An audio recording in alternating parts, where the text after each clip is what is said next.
Bharatiya Janata party की बेवकूफ़ी से कांग्रेस की लॉटरी लग गई है और कांग्रेस एक बड़ी ताकत के रूप में उभर गई है।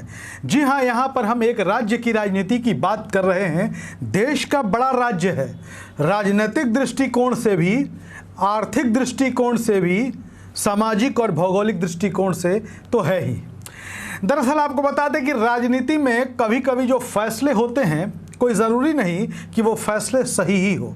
आप राजनीति के बहुत बड़े चाणक्य हो सकते हैं, आप राजनीति के बहुत बड़े माहिर हो सकते हैं, लेकिन ऐसी कोई ज़रूरी बात नहीं कि आप जो फैसला ले रहे हैं वो आपके ही हक में और हित में हो। आपको लग रहा होगा कि हम जो फैसला ले रहे हैं वो मेरे लिए बहुत बढ़िया है, लेकिन ऐसा कभी कभी होता नहीं है, बल्कि वो दांव आप पर उल्टा पड़ जाता है।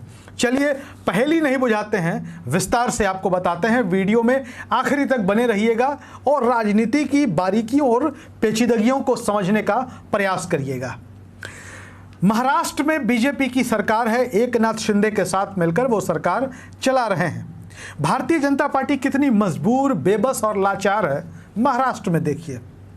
105 विधायक हैं उनके और मात्र 40 विधायक एकनाथ शिंदे के हैं।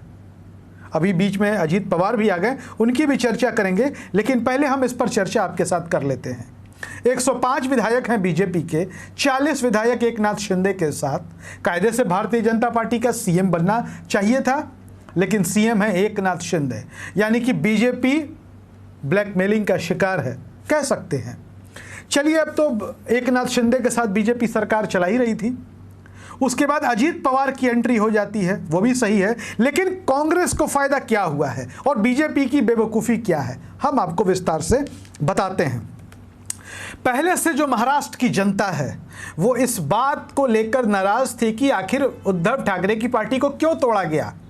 बाला साहेब ठाकरे की विरासत वाली पार्टी, और महाराष्ट्र की राजनीति में, महाराष्ट्र में बाला साहेब ठाकरे का कद क्या था यह किसी को बताने की ज़रूरत नहीं है। बाला साहेब ठाकरे की पार्टी को बीजेपी ने तोड़ा, ये महाराष्ट्र का जो मराठी मानुष है इस बात को समझता है और यही बात उसके मन में बैठ चुका है। लोग नाराज थे। उसके बाद मराठा क्षत्रप के तौर पर जाने जाने वाले शरद पवार की पार्टी में तोड़फोड़ हो गई।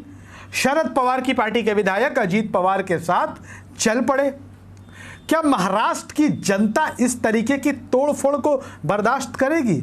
महाराष्ट्र में ऐसी राजनीति को कभी पसंद नहीं किया जाता रहा है और किसी भी राज्य में एक हद से ज़्यादा, एक सीमा से ज़्यादा जो तोड़फोड़ है वो बर्दाश्त नहीं किया जाता। हर चीज़ की अपनी एक सीमा होती है। बार बार तोड़फोड़ करना, और जिस तरीके से मीडिया में रिपोर्ट्स जो चली कि विभागों को लेकर, मंत्रालयों को लेकर जो खेल चला, जो छीना झपटी जैसी स्थिति बनी, उससे भी महाराष्ट्र की जनता में नाखुशी है। ये कांग्रेस को मजबूत कैसे करता है ये भी आपको बताते हैं।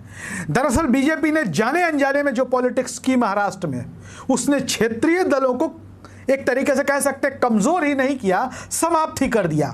जो कांग्रेस पार्टी चौथे नंबर की पार्टी बनकर उभरी थी महाराष्ट्र के विधानसभा चुनाव के नतीजे के बाद, और महाविकास आघाड़ी में भी तीसरे नंबर की पार्टी कांग्रेस पार्टी हुआ करती थी, तीसरे नंबर पर।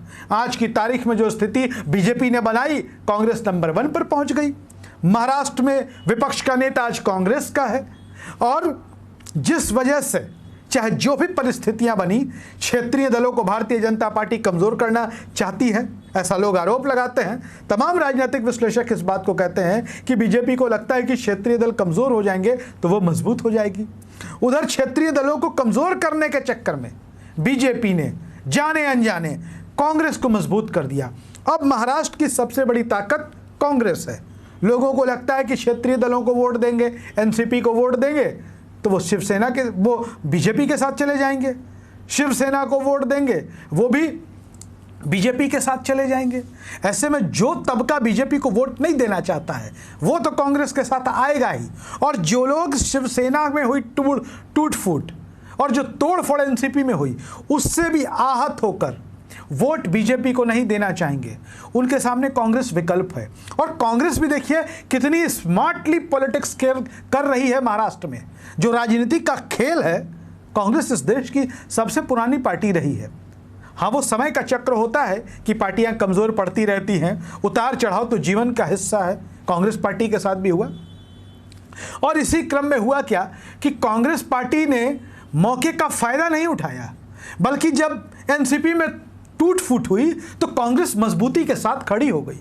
कांग्रेस के नेतृत्व ने कहा, यह मैसेज दिया कि महाराष्ट्र में कांग्रेस के जितने भी नेता हैं वो सब शरद पवार के समर्थन में आ जाएं, मजबूती के साथ उनके साथ डटे रहें। शिवसेना का मामला देख लीजिए, उद्धव ठाकरे के साथ कांग्रेस पार्टी मजबूती से खड़ी है और ये स्थिति महाराष्ट्र में कांग्रेस को मजबूत बना रही है। और आने वाले चुनाव में ये जो शिंदे या अजीत पवार बीजेपी के साथ मिलकर चुनाव लड़ेंगे और कांग्रेस छाती ठोंक कर उन्हें चुनौती देती हुई नजर आएगी, क्योंकि महाराष्ट्र में कांग्रेस का पुराना जनाधार है, महाराष्ट्र में कांग्रेस का आधार है, महाराष्ट्र में कांग्रेस के बड़े नेता है, महाराष्ट्र में कांग्रेस का कैडर है। गांव गांव, गली गली, मुंबई शहर से लेकर महाराष्ट्र के गांव में चले जाइए, आपको कांग्रेस का कार्यकर्ता नजर आ जाएगा। और मजबूत कांग्रेस नजर आती है महाराष्ट्र में, क्योंकि किसानों को लगता है, महाराष्ट्र में एक कृषि प्रधान राज्य भी कह सकते हैं, किसानों को बराबर लगता रहा है कि कांग्रेस हमारे हक की लड़ाई लड़ती रही है। ऐसे में गांव गांव के लोग जो हैं वो भी कांग्रेस के साथ है और शहरी इलाकों में भी एक वर्ग है जो कांग्रेस के साथ है।